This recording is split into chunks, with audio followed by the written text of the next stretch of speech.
Hi there, it's Madison James, and I tell you what, I get to do a lot of things, but this is up there on one of the cool things that I get to do with my job. I have with me today a living legend. He's sold over 40 million albums, and is still touring. Billy Idol, welcome to Mix. Yeah, hi there, Madison. Hi, everybody. Man, let me just start off with this. A, thank you for taking out time. You're a little busy. You're in your office, which happens to be a stage. So how has it been, and where are you? Because you're going to be coming to Charlotte on May 16th. So we can't wait to see you at PNC Music Pavilion along with Joan Jett. But tell us about it. Yeah, I'm looking forward to it. Yeah, we're getting moving. We've got a few shows under our belts. So by the time we get to Charlotte, we should be really played in, super played in.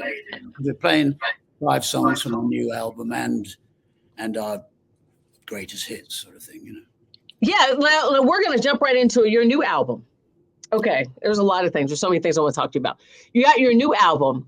What made you say, you know what? I think I want to get back in. I think I want to do new music because you took a break, and we've been fiending for some new Billy Idol here, and you made us wait like 10 years almost, my man.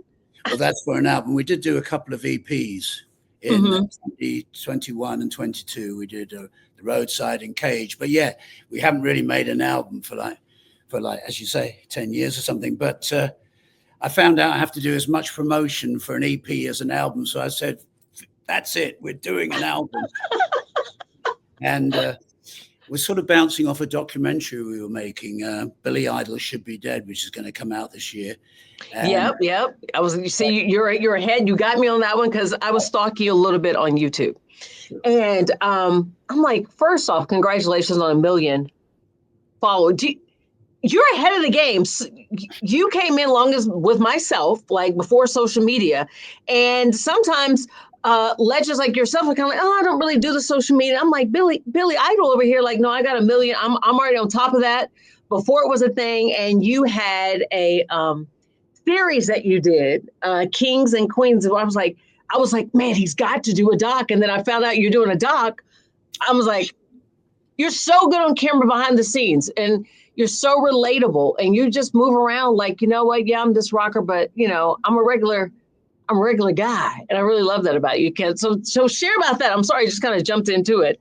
Share about your new doc coming out too. well, yeah, I mean, obviously the album was bouncing off, the experience of making the documentary because I was going back to all these places to do with childhood or say a club. We started when I was in Generation X and the punk days in England, and then going back to places in New York I'd lived in the 80s, and generally going through your life. So it just made sense to write an album, dream into it, which covered the whole of your life, the past and today, and the future, hopefully. Well, what do you find? What's some of the things that you find that is different while you're touring? Now you're back on the road versus how it was in the 80s and 90s. Is some things not changed, or are you like, no, I've had to change how I get ready to go on stage and give it my all? Well, back in the 80s, I had energy to burn, so I could stay up Me too. and one way or another, and do shows, but I can never hear myself as well. So these days with the in-ear monitors, I can really work my voice. So once I got those in the sort of late 90s, 99, I started to really be able to hear myself on stage. So I didn't go on stage, high or anything. I just get high on the music these days because you get a high from the music, Yep. which Yep. doesn't fade. You can always get that again. So that's a little bit different to the 80s where we were burning the candle at both ends and. Well, we're living it. We were super living it. We still are, really. But yeah, you just have to sort of parcel out your time a little bit more so that because if you hit a wall at this age, that's it. You've had it. Whereas when you were young, you could keep going. Well, what's your pre-show ritual? Can you take us behind the scenes? Like, what do you do? What's your pre-show ritual? I always sign a load of set lists for the people in the front row. Then I have some paper plates which I frisbee out to the audience. I sign them and put some stickers on it, and then I sign a load of albums at the moment for the meet and greets. And of course, we do a sound check, and then we get ready and go on stage and blast away, you know. Well, you said you're kind of fine, right? You're starting it. So when you come here, I think a week from Friday, you'll be here like next Friday. Yeah. What can the folks expect? Because let me tell you this, the tickets are moving. They sell it. So yeah, there's a big flame by it. Tickets are moving, they're selling. We're gonna have a chance for you to win. So listen up. We're gonna have a chance for you to win tickets. We're gonna see Billy Idol. But what can they expect that maybe they haven't seen from you? Well, we're doing about 5 songs from the new album, and the Right. new songs seem to fit really well with the old songs. So I don't think people are going to be going, they're bored in the new songs. It doesn't seem like the audience seems to be really getting into the new songs as well as the old stuff. And we intersperse the new stuff in amongst the old stuff so that, it's not all in one go kind of thing, Well, speaking of new stuff, you, Avril Lavigne, Yeah. it sounds great. I love the song 77. How did that, because I've heard 2 different versions of it. I want to hear from the man himself. How did that come about? Well, we obviously we wrote the song and everything, but then we're just looking for people to collaborate with, because these days it just really helps to get through to more people.